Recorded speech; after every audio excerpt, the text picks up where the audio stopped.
भक्ती शक्ती शिल्पाच्या या अनुपम शिल्पाच्या साक्षीनं आज आपण आहोत पुढारीचा मुद्दा लोकसभेचा हा कार्यक्रम आज या मावळच्या पवित्र सांस्कृतिक औद्योगिक नगरीमध्ये हा कार्यक्रम आपण घेतोय।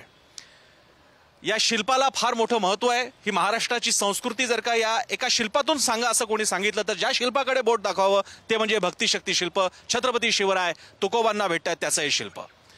आज एवढी मोठी सांस्कृतिक आणि औद्योगिक प्रगती असलेल्या या भागामध्ये नेमकी काय स्थिती आहे? लोकसभा निवडणुका तोंडावरती आलेल्या आहेत, अशा वेळी इथं नेमकं काय चाललेलं आहे? 10 वर्ष ज्यांना मिळालेली आहेत ते श्रीरंग बारणे, मागच्या वेळी जे हरले ते राष्ट्रवादीचे पार्थ पवार, यावेळी तरी त्यावेळी ते हरले, यावेळी ते असतील की नाही माहीत नाही, पण यावेळी चित्र बदललेलं कारण आपल्याला कल्पना आहे 2 शिवसेना 2 राष्ट्रवादी, भाजपची वाईल्ड कार्ड एंट्री या पार्श्वभूमीवर काय होणार आहे ते आपण बघणार आहोत। महाभारतातला किस्सा आठवतो ज्यावेळी पार्थ म्हणजे अर्जुन गडबडलेला असतो युद्ध करावं की नाही आणि श्रीकृष्ण सांगतो की लढायचे, समोरचे आपले असले तरी तत्वांसाठी लढायचे। इथे सुद्धा असं चित्र त्या पक्षांतर्गत आहे। महायुतीमध्ये राष्ट्रवादीने शिवसेनेला जागा सोडायची का शिवसेनेनं राष्ट्रवादीला? महाविकास आघाडीमध्ये काय करायचं? कारण दोन्हीकडे शिवसेना दोन्हीकडे राष्ट्रवादी असा प्रकार आहे आणि यासाठीच आपण चर्चा घेऊन येणार आहोत या मुद्दा लोकसभेचा या पिंपरी चिंचवडच्या म्हणजेच मावळ मतदारसंघाच्या या प्रमुख ठिकाणी। सगळ्यात पहिल्यांदा टाळ्यांच्या गजरात आपण या कार्यक्रमासाठी सगळ्यांचं मी स्वागत करतो। सगळे आलेले त्यांचं या पुढारीच्या मुद्दा लोकसभेच्या या कार्यक्रमात स्वागत। वेळ न दवडता पहिल्यांदा मी सगळ्या मान्यवरांची ओळख करून देतो आणि त्यानंतर आपण कार्यक्रमाला सुरुवात करूयात। माझ्यासोबत इकडे मान्यवर आहेत, माझ्यासोबत आहेत मीना चंद्रमणी जावळे ज्या आम आदमी पार्टीच्या शहर अध्यक्ष आहेत, ताई तुमचं स्वागत। त्यांच्या बाजूला आहेत राज दुर्गे भाजप जिल्हा प्रवक्ता, राजेंद्र तरस युवा सेना जिल्हा प्रमुख, चेतन बेंद्रे आम आदमी प्रदेश अध्यक्ष पदवीधर आघाडी, बाळासाहेब वाल्हेकर शिवसेना जिल्हा प्रमुख आहेत, निलेश तरस शिवसेना शहर प्रमुख, तुषार कामथे शहर अध्यक्ष एनसीपी शरदचंद्र पवार गट, मारुती भापकर यापूर्वी लढायला उभे राहिलेले आहेत, शेतकरी प्रश्नांवरती वेळोवेळी बोलत असतात ते मारुती भापकर, एकेकाळचे आम आदमी पार्टी अण्णांबरोबरचे सहकारी। त्याचप्रमाणे सुलक्षणा शिलवांत ज्या माजी नगरसेविका आणि एनसीपी शरदचंद्र पवार गटाच्या नेत्या आहेत, सचिन भोसले शिवसेना ठाकरे गट शहर प्रमुख, प्रदीप नाईक माहिती अधिकार कार्यकर्ते, चेतन पवार युवा सेना शहर प्रमुख ठाकरे गट, अनंत कोराळे चिंचवड विधानसभा प्रमुख ठाकरे गट आणि विजयकुमार पाटील प्राधिकरण सुरक्षा समिती। सगळ्यांचं स्वागत पुन्हा एकदा। मी कार्यक्रमाला सुरुवात करण्यापूर्वी कार्यक्रमाची एक फ्रेम सेट व्हावी, कोणत्या मुद्द्यांवरती आपण हा मुद्दा नेणार आहोत त्यासाठी मी जाणार आहे चेतन पवार, मी जे आरटीआय कार्यकर्ते प्रदीप नाईक त्यांच्याकडे मी जाणार आहे की या भागाचे प्रश्न काय आहेत। आमच्यासाठी हा भाग म्हणजे काय, प्रचंड मोठा, कदाचित इकडे विमानतळ सुद्धा झाला असता असा हा भाग इकडच्या परिसरात झाला असता, पुण्याच्या नजदीक असलेला 30 लाख लोकसंख्या असलेला आणि पुणे आणि पिंपरी चिंचवड मिळून जवळपास 70 लाखापेक्षा जास्त लोकसंख्या, पीएमआरडी सारखं प्राधिकरण, दुथडी भरून वाहणाऱ्या नद्या आजूबाजूच्या प्रदेशात आहेत, मुंबईची सलगता आहे, मग असं असलेला हा इतका मोठा मावळ मतदारसंघ, लोकसभा मतदारसंघ, काय स्थिती आहे त्याची? आत्ताचे विद्यमान खासदार जे आहेत श्रीरंग आप्पा बारणे, त्यांना आता स्वतः मावळ तालुक्यातील विद्यमान आमदार यांनी स्वतः विरोध केलेला आहे आणि मावळ तालुक्यातील वाढणारी गुन्हेगारी, तसेच मावळ तालुक्यातील वाढणारी लँड माफिया, तसेच पिंपरी चिंचवड मधील पावना बंद जलवाहिनी या प्रश्नांचं खासदार साहेब काय करणार आहेत? आणि आता जे खासदार निवडून आलेले आहेत ते ज्या पार्थ पवारांना डावलून ते निवडून आलेले आहेत किंवा भव्य मताने ते निवडून आलेले आहेत, त्यांना आज विरोध का होतोय?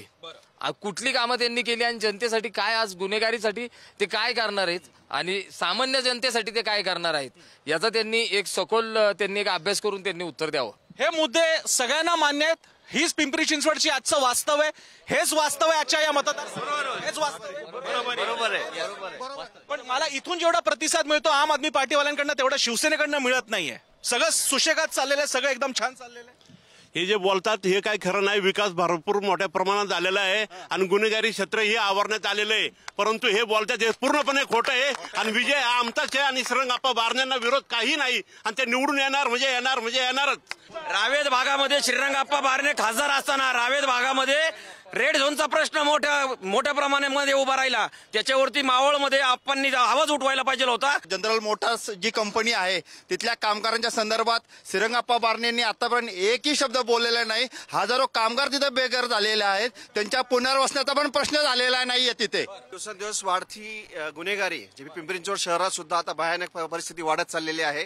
गुन्हेगारीचं क्षेत्र जे सत्तारूढ पक्षनेते आहेत हे गुन्हेगारीला पाठिंबा देतात। एवढा मोठा कार्यक्रम आहे, इकडे सगळे लोकप्रतिनिधी चळवळीतले लोक आलेले आहेत, विरोधी मताचे का असेनात, पण आम्ही जेव्हा राष्ट्रवादी काँग्रेस म्हणजे अधिकृत अर्थाने अजित पवार ज्याचे नेते आहेत त्यांना सुद्धा आमंत्रण दिलं होतं, मात्र त्यांच्याकडनं कुणीही आलेलं नाहीये. त्यांचं असं कानावर आलं की त्यांच्यामध्ये अशी चर्चा आहे की यावेळची लढत शिवसेना विरुद्ध शिवसेना असणार आहे. मला कल्पना नाही, पण अशी चर्चा इकडे ऐकिवात येते. असं होऊ नये, खरं तर अशा संवादाच्या ठिकाणी त्यांनी माणूस पाठवायला हवा होता. त्यामुळे राष्ट्रवादी शरदचंद्र पवार अजित पवार यांच्याकडनं फारसे कार्यकर्ते इकडे दिसलेले नाहीयेत. त्यामुळे खरं तर मीच दिलगिरी व्यक्त केली पाहिजे, काय करणार ते आलेले नाहीत. पण मी आता तुमच्याकडे येतो. जे आरोप आपल्याला आता ऐकायला मिळाले हे पण इकडचेच नागरिक आहेत आणि यातले काही इकडच्या लोकांशी बोलताना साधं सोडून द्या, मी इकडे नुसतं मी 1 तास आधी आलो कार्यक्रमाच्या, इकडे लोकांशी बोलत होतो, त्यातले 3-4 मुद्दे तर हेच होते. रेड झोन संदर्भात आपण संसदेमध्ये अनेक वेळा प्रश्न उपस्थित करून त्या ठिकाणी त्या पाठपुरावा त्याचा चालू आहे आणि त्या ठिकाणी ते म्हणतात उदय सावंतचे संघ जे कामगार जनरल मोटरचा प्रश्न होता त्या ठिकाणी जो अध्यक्ष होता त्या ठिकाणी बऱ्याच वेळा त्या ठिकाणी आपण उदय सावंत संघ मिटिंग लावून त्या ठिकाणी VIP त्यांना ट्रीटमेंट देऊन त्या ठिकाणी प्रत्येक वेळेस मिटिंग लावलेली आणि त्या ठिकाणी त्यांना तो 10 वर्षानंतर अजूनही फक्त मिटिंगचीच आकडेवारी ऐकायची. नाही 10 वर्षानंतर फक्त मिटिंग ऐकायची. खरं तर 10 वर्षापासून आम्ही सुद्धा विकासाच्या गप्पा भरपूर ऐकल्या. या शहराचा खरं तर सर्वांगीण विकास कोणी केला असेल तर तो शरदचंद्र पवार साहेबांनी. हे भक्तिशक्ती शिल्प जे आहे ती शरद पवार साहेबांच्याच संकल्पनेतून आलेलं आहे आणि या शहराची औद्योगिक नगरी म्हणून जी ओळख कोणी दिली असेल ती फक्त शरद पवार साहेबांनी आणि नंतर लाली पावडर करण्याचं काम हे मात्र सगळ्यांनी केलं असेल. पिंपरी चिंचवडचा सर्वात मोठा प्रश्न आहे की अनधिकृत घरं जे 7 लाख लोक या अनधिकृत घरांमध्ये राहतात त्याचा नियमितीकरणाचा प्रश्न अजून प्रलंबित आहे आणि त्याचप्रमाणे ज्या 2 नद्या आहेत पवना नदी आणि इंद्रायणी नदी याचा प्रदूषणाचा प्रश्न अद्यापही मार्गी लागलेला नाही. बंद नळ पाणी योजना, औद्योगिक गुन्हेगारी, उद्योग स्थलांतरित होणं, बंद पडणारे उद्योग आणि रेड झोन ज्या भागामध्ये आपण आहोत टेक्निकल मला असं ऐकायला आलं की टेक्निकली जर का लष्कराने ठरवलं तर ते या सगळ्या इकडच्या बांधकामावरती सुद्धा आक्षेप घेऊ शकतात. याबद्दल काय म्हणते? रेड झोनची हद्द कमी करण्याची मागणी होत आहे आणि ती सध्या मागणी ह्या इलेक्शनच्या ह्याच्यात होण्याची पूर्ण शक्यता आहे. त्याप्रमाणे गुन्हेगारी ही शक्यता गेले 10 वर्ष हेच ऐकतोय 10 वर्ष इलेक्शन आम्ही दाखवतात 10 वर्षात काहीच काम झालेलं नाही खासदारांकडनं. काम नाही म्हणतात ना. पवना धरणाचं पाणी जर 10 वर्षात जर गाळ नाही केले असते ना तुम्हाला 8 दिवसाला पाणी भेटलं असते. बोला आम आदमी पार्टीचं. महत्वाचं काही गोष्टी आपण लक्षात घेतल्या पाहिजे. मावळ मतदार हे पिंपरी चिंचवड शहर हे उद्योग नगरी आहे, पण ह्या पिंपरी चिंचवड शहरातून अनेक उद्योग हे बाहेरच्या राज्यात या ठिकाणी गेलेले आहेत आणि यासाठी सर्वस्व जबाबदार हे म्हणतात ना बैठका नाही बैठका त्या नावापुरती होत आहेत. आणि दुसरं महत्वाचं गोष्ट या ठिकाणी आहे की पिंपरी चिंचवड शहरामध्ये कोयता गँग ही अस्तित्वात आलेली आहे. तिसरी महत्वाची गोष्ट आपलं पिंपरी चिंचवड शहर एक तुम्ही प्रस्तावने सांस्कृतिक शहर जे आहे आता काळीमा पोहोचवण्याचं जर काम कुणी केलं असेल ते एकनाथ शिंदे यांनी केलं नाही. आता कुठला कार्यकर्ता कुठल्या पक्षात हे कळतच नाहीये. इकडे मगाशी मला आकडा कळला काही 1000 इमारती अनधिकृत आहेत, काही 1000 इमारती अनधिकृत आहेत. बोला. इमारती अधिकृत आहे इथं, अनधिकृत इमारती नाही. अनधिकृत इमारत इकडे अनधिकृत इमारतच नाहीये. सर्वात महत्वाचा विषय असा आहे की आज या ठिकाणी जी चर्चा होती मुद्दा लोकसभेचा हा जो फेकू चेहरा घेऊन विकासाचा मुद्दा सोडून हा फेकू चेहरा जो संपूर्ण देशाला फसवतोय त्या चेहऱ्याचा उपयोग हे घेऊन लोकसभेला सामोरं जात आहेत. आणि विकास जर म्हणायचा असेल तर गेल्या 10 वर्षामध्ये या शहरातले जे मूलभूत प्रश्न होते नागरिकांना शिवसेनेच्या काही पदाधिकाऱ्यांनी सांगितलं की गाळ केला लक्षात घ्या. त्यांचेच कार्यकर्ते बोलतात गाळ केला. आज या शहरातल्या नागरिकांना 24 तास पाणी मिळत नाही. जर एका बाजूनी हे म्हणतात दुसऱ्या बाजूनी या शहरातल्या ग्रामीण भागात मावळ लोणावळा असेल लोकलचा जो प्रश्न आहे ट्रेनची जी समस्या नागरिकांना भेडसावती शिवसेनेच्याच खासदाराच्या माध्यमातून लोकलचा प्रश्न मिटलेला आहे. मारुती बापकर इकडचे एक ज्येष्ठ नेते निवडणुकीला सुद्धा उभे राहिले होते. आम आदमी पार्टीपासून अण्णांपासून ते स्वराज संघटनेपर्यंत ते आलेले आहेत. सध्या कोणत्याच पक्षाबरोबर नाहीये. राजकारणातून मन उबगला का काय तुमचं? नाही हे सगळं पाहिलं राजकारणाची दलदल आणि चिखल करून टाकलेलं आहे. सगळ्याच पक्ष त्यामध्ये सहभाग आहे. त्यामुळे थोडंसं बाजूला राहून स्पष्ट भूमिका मांडणं हीच आत्ताची भूमिका आहे. खरं तर मुद्दा लोकसभेचा ही जी चर्चा आहे यामध्ये आगामी लोकसभा निवडणुका ज्या येणार आहेत त्यामध्ये ही लोकशाही वाचणार का संविधान वाचणार का ह्या मुद्द्यावरती यावेळी मतदारांनी विचार केला पाहिजे. राहिला प्रश्न मावळ लोकसभा मतदारसंघाचा तर पनवेल उरण कर्जत आणि पिंपरी चिंचवड आणि मावळ असा 6 विधानसभा विधानसभेचा हा मतदारसंघ आहे. त्यामध्ये उरणचा JNPTचे प्रश्न असतील किंवा खालच्या भागातील रायगड जिल्ह्यातील सिडकोचा प्रश्न असेल किंवा त्या ठिकाणी सिडकोचा प्रश्न असेल, विमानतळाच्या संदर्भात जे काही भूसंपादन झाले तिकडले प्रश्न आहेत, तिथल्या वाड्या वस्त्यावरती पाड्यावरती रस्ते नाहीत, आरोग्य सुविधा नाहीत. त्या ठिकाणी माझा तुम्हाला थेट प्रश्न आहे, आताच्या विद्यमान खासदारांना 10 वर्ष मिळालेली आहेत, त्यामध्ये जेवढा विकास व्हायला पाहिजे होता तसा झालाय का? खालच्या भागातले हे जे मी प्रश्न सांगितले ते कुठलेही सुटलेले नाहीत. खासदार त्या भागात संपर्कात नाहीत. फोडाफोडीच्या राजकारणामध्ये भाजपने सर्वसामान्य जनतेचं वाटोळं केलंय. कारण देशाचे उपमुख्यमंत्री, दोन उपमुख्यमंत्री आणि एक मुख्यमंत्री हे सगळे मिळून फक्त मलिदाच्या मागे लागलेले आहेत. सर्वसामान्य जनतेच्या पाठीमागे लोक घोडे लावतायत लोकांना. आता महायुती झाल्यानंतर इथले खासदार एक टेक्निकल अर्थाने तुमचे ठरतात, मग आता ज्या गोष्टींच्या तक्रारी होत्या त्याची जबाबदारी कोण घेणार? नाही, तुम्ही PMRDचे अध्यक्ष सुद्धा तुमचे तेव्हाचे आमदार म्हणजे आता कैलास तेव्हाचे खासदार म्हणजे आता जे स्वर्गवासी आहेत गिरीश भाऊ बापट, त्यांच्याकडे PMRDची जबाबदारी होती. नेमकं काय झालं त्या PMRDचं पुढे? हे पहा, आता या 10 वर्षातला तुम्ही सांगताय, परंतु या 10 वर्षात संपूर्ण पिंपरी चिंचवड शहराचा आणि मावळ लोकसभेचा हा विकास प्रचंड प्रमाणात झाला. हे जे आहेत हे सगळे पक्षांचे कार्यकर्ते आहेत आणि पक्षांचे कार्यकर्ते आहेत ना, यांच्या ज्या भावना आहेत त्या विरोधातच असणार. मला विकासाचं काहीतरी मॉडेल तर द्या. इथं आयुक्तालय भाजपने आणलं, इथं मेट्रो भाजपने आणली. या ठिकाणी तुमच्या माहितीकरता सांगतो की सगळे रस्ते हे सगळे सिमेंटचे रोड भारतीय जनता, सगळे सिमेंटचे रोड भाजपने आणले, आयुक्तालय भाजपने आणलं, PMRD भाजपने आणलं, असं ते 10 वर्षात जो विकास झाला 10 कामं फक्त तुम्ही सांगा. सर्वात मोठा घोटाळा यांचा SRA मध्ये चाललेला आहे.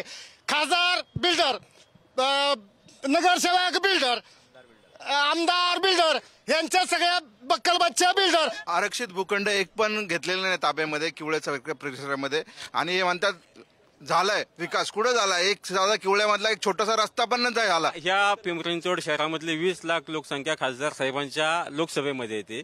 खासदार साहेबांनी कुठलाही विकास केलेला नाही. उलट ह्या महापालिकेमध्ये चाललेला भ्रष्टाचार त्यांनी त्याचा कानाडोळा केला, तिकडे लक्ष दिलं नाही. जी चुकीची कामं चालली होती त्याला खतपाणी घालण्याचं काम त्यांनी केलेलं आहे. यांची ही तिघांची मलिदा गँग आहे, यांनी सर्व मलिदा इथला. दरवर्षी जलपर्णी पावसाळा चालू झाला की यांची जलपर्णी काढायची. मी तुम्हाला सांगतो, पुढल्या वेळेस तुम्ही ज्यावेळेस इथं याल पुराव्यासोबत खासदारांनी 10 वर्ष कामं केले त्याचे पुरावे मी तुम्हाला देतो. आणि कुठल्या ज्योतिषाची गरज नाही सांगण्याची. आप्पा हॅट्रिक करणार म्हणजे करणार. गेल्या काही दिवसात गेल्या काही वर्षांमध्ये संसद रत्न पुरस्काराने ज्यांना गौरवण्यात आलं ते पिंपरी चिंचवडचेच रहिवासी आहे. त्यांनी पिंपरी चिंचवडमधील युवकांसाठी काय केलं एवढंच त्यांनी सांगावं. खऱ्या अर्थाने सबके साथ सबका विकास म्हणत ज्यांनी सबके साथ स्वतःचा विकास, भाजपचा विकास आणि भाजपची तिजोरी भरण्याचं काम केलं, या देशाला लुटण्याचं काम केलं, आणि अशा सर्वांचा आदर घेऊन हे स्थानिक खासदार ज्यांनी 10 वर्षामध्ये हे फक्त गप्पा मारत बसले. खरं तर या उद्योग नगरीमध्ये असलेले उद्योग थांबवण्यासाठी आपण विशेष कोणते प्रयत्न केले या स्थानिक जनतेला इथल्या दाखवावे. की पिंपरी चिंचवड शहर मागच्या भारतीय जनता पार्टीचा मावळ लोकसभेचा आपण विचार करतोय, वरपासून खालपर्यंत पिंपरी भ्रष्टाचाराचा अड्डे झालेला आहे. टक्केवारीचं प्रमाण या ठिकाणी वाढलेलं आहे. मला तर असं वाटतं की आता जे मजदूर आहे त्यांना आता 10 वर्ष झाले, ते 15 वर्षापासून तिथे काम करतात ठेकेदार पद्धती, त्यांना अजून परमनंट केले जात नाही, त्यांना पेमेंट देखील व्यवस्थित दिला जात नाही. तर त्यांची अपेक्षा असते की त्यांना परमनंट तरी केलं जावं. आणि वायसीएममध्ये आयसीयू बेड मिळत नाही, त्यासाठी सर्व पक्षाने प्रयत्न करणं गरजेचं आहे. कोणावर एका पक्षावर मी टीका करणार नाही. रेड झोनचा प्रश्न आहे देवरोडचा, संरक्षण मंत्री शरद पवार पण साहेब होते, खासदार साहेब पण आहे. ह्या सामूहिकरित्या तो प्रश्न होता देवरोड शहराचा, सामूहिकरित्या तो सोडायला पाहिजे होता. देवगावचा जो विकास आराखडा आहे, तुम्ही अयोध्यामध्ये चांगलं हे बनवताय, देवगावचा जर तुम्ही विकास बघितला आराखडा तो सर्व पक्षाने मिळून करायला पाहिजे. आणि ह्या शहरामध्ये सगळेजण एकमेकांवर आरोप करतात, पण ह्या विकास कामाच्या संदर्भामध्ये संयुक्तरित्या ह्या सर्वांची जबाबदारी नाही का? 2001 पासून तर आतापर्यंत जवळजवळ 450 ट्रान्सपोर्ट डेव्हलपमेंट राईट्स, त्याला TDR असं म्हटलं जातं, हे एवढ्या केवढ्यासारखे वाटले गेले. TDRचा नियम असा आहे, बांधकाम नियंत्रण नियमावलीच्या अंतर्गत हे TDR हे महापालिकेने जे खंडणीधारक किंवा मूळ जे जमिनीचे मालक असतात त्यांना दिलं पाहिजे, परंतु त्यांना न देता पॉवर ऑफ अटर्नी धारक आणि दलाल आणि बिल्डर यांना एवढ्या केवढ्यांनी जवळजवळ 25,000 कोटी रुपयाचे TDR वाटले गेले. आमचा महाविकास आघाडीचा उमेदवार फायनल झालेला आहे. संजोग भाऊ वागिरे हे फायनल उमेदवार आहे. समोरचे उमेदवार अजून फायनल नाहीये. कोण भाजपचं आहे का आघाडीचं आहे का अजून फायनल नाहीये. हे पहा, मावळ लोकसभेच्या संघटकपदी संजोग वागेरेंची नियुक्ती झालेली आहे, त्यांची निवड झालेली आहे आणि खऱ्या अर्थानं आमच्या पक्षाकडून संजोग वागेरे संभाव्य उमेदवार असतील. राष्ट्रवादीने काय करायचं? खरं तर माझा साधा प्रश्न आहे, जे शिवसेनेचा दावा इकडचे सगळे लोक करतायत ते संजोग वागेरे महाआघाडीचे उमेदवार आहेत का? हो, असण्याची शक्यता दाट आहे. कारण त्याच्यामध्ये नाही, बरोबर आहे. जोही कोणी उमेदवार असेल त्या उमेदवाराचं काम आम्ही महाविकास आघाडी म्हणून आम्ही सर्वजण तनमन धनाने करू आणि महाविकास आघाडीचा उमेदवार आम्ही निवडून आणू. त्यांच्या पक्षाकडे हक्काचा उमेदवार नसल्यामुळे यांनी आयात उमेदवार केला आणि संजोग वागेरे साहेब आमचे नातेवाईकातले आहेत, पण त्यांना बळीचा बकरा आम्ही होऊ देणार नाही एवढं सांगतो. आयात उमेदवार आहे. महाविकास आघाडीचा जो उमेदवार देतील तो आम्ही निवडून आणणार. महाविकास आघाडीचा जो उमेदवार देतील ना तो आम्ही निवडून आणणार. मावळ लोकसभा जे नाव आहे, ज्या मावळामध्ये गड किल्ले आहेत ते गड किल्ले सुद्धा दुर्लक्षित झालेले आहेत आणि बेरोजगारीचा सुद्धा मुद्दा अनुपस्थित राहून आजच दाखवून दिलं की आपण आम्ही मदत करणार नाही. ज्या वेळेस पहिल्यांदा श्रीरंगाप्पा बारणे उभे राहिले त्यावेळेस ते काँग्रेसचे शहराध्यक्ष होते. त्यावेळेस काँग्रेसचे सर्व कार्यकर्ते, सर्व शिवसेनेचे कार्यकर्ते यांनी मिळून त्यांना निवडून दिलं आणि त्याच्यामुळे त्यांचा 10 वर्षाचा टर्म पूर्ण झाला. पण आज महाविकास आघाडीचा प्रत्येक छोट्यातला छोटा कार्यकर्ता त्यांना पाडण्यासाठी तयार आहे. त्यामुळे ते 100% पाडणार. मला आता एक प्रश्न भाजपला विचारायचा आहे. इकडे अनेकांना भाजपमधून सुद्धा वाईल्ड कार्ड एंट्रीची अपेक्षा आहे, भाजपकडून सुद्धा आहे. महायुतीचा उमेदवार ठरलाय, बारणेच असणार आहेत. हे पहा, आमच्यात सुद्धा 3 पक्ष एकत्र आहेत. भारतीय जनता पार्टीचं काम इथं प्रचंड मोठ्या प्रमाणात आहे. इथं पिंपरी चिंचवड शहरात भारतीय जनता पार्टीची सत्ता होती. 3 आमदार भारतीय जनता पार्टीचे आहेत. आणि तुमचा उमेदवार कोण आहे? महायुतीचा उमेदवार कोण आहे? आमचा उमेदवार जाहीर होईल त्याला निवडून देण्याचं काम भाजपने जे मिशन 45 केलंय ते सपशेल फेल झालेलं आहे. सामान्य जनता ही विचारांसोबत आहे, संविधान सोबत आहे, म्हणून त्यांना नाही, याच्यामध्ये मागच्या 25 वर्षापासून लोकांना फक्त फसवण्यात आलेला आहे. रेड झोनचा प्रश्न 25 वर्षापासून तसाच आहे. बारणे 14ला निवडून आले त्यावेळी सर्व घरांनी नियमित करू सांगितलं. 10 वर्ष मग पर्याय कोण? समजा बारणे नाही असं तुम्ही म्हणाल, पर्याय कोण? पर्याय बारण्यांचं 10 वर्षाचं पूर्णपणे अपयश आहे. त्यामुळे नवीन येणारा माणूस जो आहे त्याला संधी दिली गेली पाहिजे असं स्पष्ट मत आहे. जे सांगतात आम्ही हॅट्रिक करणार, त्यांनी पहिले स्वतःचा पक्ष सांगावा, कारण ते गद्दार आहेत आणि गद्दारांना गाडण्याची परंपरा, हे जे शिल्प आहे छत्रपती शिवराय आणि तुकोबाराय यांच्या साक्षीनी या शहरातली जनता तुम्हाला सांगेल की भक्ती आणि शक्ती या गद्दारांना गाडल्याशिवाय राहणार नाही. मावळ लोकसभा मतदारसंघ निर्माण झाल्यानंतर खाली कोकण आणि पिंपरी चिंचवड ह्याला जोडणारा मावळ विधानसभा हा मतदारसंघ होता आणि हा विधानसभा मतदारसंघ दुवा होता. परंतु मावळ विधानसभा मतदारसंघामध्ये देहू हे मोठं तीर्थक्षेत्र आहे. माझा एक प्रश्न तुम्हाला आहे. महायुतीमध्ये एक मिनिट, अरे ऐकून तर घ्या. एक मिनिट महायुती अरे ऐकून तर घ्या. महायुतीमध्ये जर का ही जागा भाजपला गेली तर काय करा? आम्ही भाजपला जाणार नाही. हे शिवसेनेलाच भेटणार आहे जागा आणि शिवसेनेला आहे नक्की 100%. प्राधिकरण बरखास्त केलं, त्याचा अध्यक्ष मुख्यमंत्री होते. प्राधिकरणाचं विलगीकरण केलं. पीएमआरडी आणि महानगरपालिका, पीएमआरडीएला त्यांनी अधिकारी अजून दिलेला नाही. 3 अधिकारी दिले पण एकही व्यवस्थित अधिकारी दिलेला नाही. 350 कोटीचं कर्ज आहे, त्याच्यावरती पण बऱ्याच जणांनी तो विषय प्रलंबित केलेला आहे. या फोडाफोडीच्या राजकारणाला या बीजेपीच्या खरोखर लोक कंटाळलेले आहेत साहेब. यावेळी आता तुम्हाला प्रश्न आहे, महायुतीचा उमेदवार ठरलाय असं त्यांचं म्हणणं आहे. महाविकास आघाडीचा उमेदवार मगाशीच त्यांनी सांगितलं शिंदे गटांनी की संजय वागेरे आमचे नातेवाईक आहेत, त्यामुळे त्यांचा आम्ही अपमान करणार नाही. याचा अर्थ असा आम्ही संजय वागेरे निवडून आले तर आम्ही त्यांना मतदान करू म्हणजे त्यांना म्हणायचं. वंचितचे लोक या निवडणुकीकडे कसं पाहताय? पर्याय कोण? महाविकास आघाडी, महायुती, काय चाललं? सध्याचं राजकारण पाहिलं तर हे फक्त व्यक्ती केंद्रित राजकारण दिसत आहे. वंचित ही जागा लढवणार आहे. वंचित 100% जागा लढवणार आहे आणि वंचितने तयारी केलेली आहे. आगामी निवडणुका वंचित बहुजन आघाडी महाविकास आघाडीला विचार करावा लागणार. महाविकास आघाडीने बरोबर घेतलं तर आम्ही जाऊच, पण नाही घेतलं तर वंचित आघाडीने 48 जागांचा सर्वे केलेला आहे. मुळात त्यांनी प्रश्न सोडवलेच नाही, प्रश्न निर्माण केले. मावळमध्ये जे त्यांनी प्रश्न जे आहे, देहू असेल, तळेगाव असेल, फॉक्सकॉन हॅट्रिक करणार नाही नाही नाही नाही नाही नाही नाही नाही नाही हॅट्रिक यावेळेस होऊच शकणार नाही. गद्दारांना गाडण्याची परंपरा ही महाराष्ट्राची आहे. महाराष्ट्राने कधीही गद्दारी स्वीकारलेली नाही. ज्यामुळे ज्यांनी गद्दारी केलेली आहे त्यांना या महाराष्ट्रातली जनता गाडल्याशिवाय राहणार नाही. लोकशाही वाचली पाहिजे, संविधान वाचलं पाहिजे, भक्तिशक्तीची जागा वाचली पाहिजे. आपणच फायनल झालेलं आहे तिकीट, फक्त जाहीर व्हायचं राहिलेलं आहे. आणि हॅट्रिक करणार विक्रमी कमीत कमी 3 लाखापेक्षा भाजपने दावा ठोकला तर विद्यमान आणि कामाच्या जोरावर त्यांचंच फायनल झालेलं आहे. 2 शिवसेना, 2 राष्ट्रवादी, बीजेपी पण अजून आहे, त्याच्यामध्ये सगळे सामील झालेत. मला असं वाटतंय या देशासाठी आता फक्त आणि फक्त पर्याय राजसाहेब आहेत की ते स्वच्छ नेतृत्व आहे आणि लोक वैतागले. फक्त राजसाहेब. धरणात मुबलक पाणी असताना दररोज पाणी पुरवठा करायला विद्यमान खासदारांनी काय कार्यवाही केली? भ्रष्टाचारी लोकांना बरोबर घेऊन भाजप बरोबर राजकारण करणारे का भ्रष्टाचारीच होणार आहे?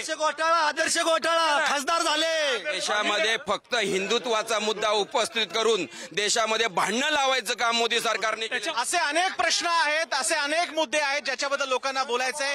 1 तासाच्या कार्यक्रमात सगळे प्रश्न होतील असा दावा आमचा सुद्धा नाहीये. मात्र या निमित्तानं बारणे असतील नाही तर महायुतीचे कोणी इच्छुक असणारे उमेदवार असतील किंवा अजितदादा असतील किंवा अगदी भाजपचं असेल, यांना लक्षात येईल की निवडणूक किती कठीण जाऊ शकते. अचानक पारडं फिरू सुद्धा शकतं.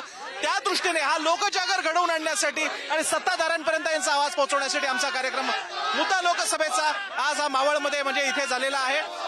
पुन्हा भेटणार आहोत आपण दुसऱ्या लोकसभा मतदारसंघासह अशाच प्रकारे लोकांचे मुद्दे घेऊन. मुद्दा लोकसभेचा पुढारी न्यूजवर.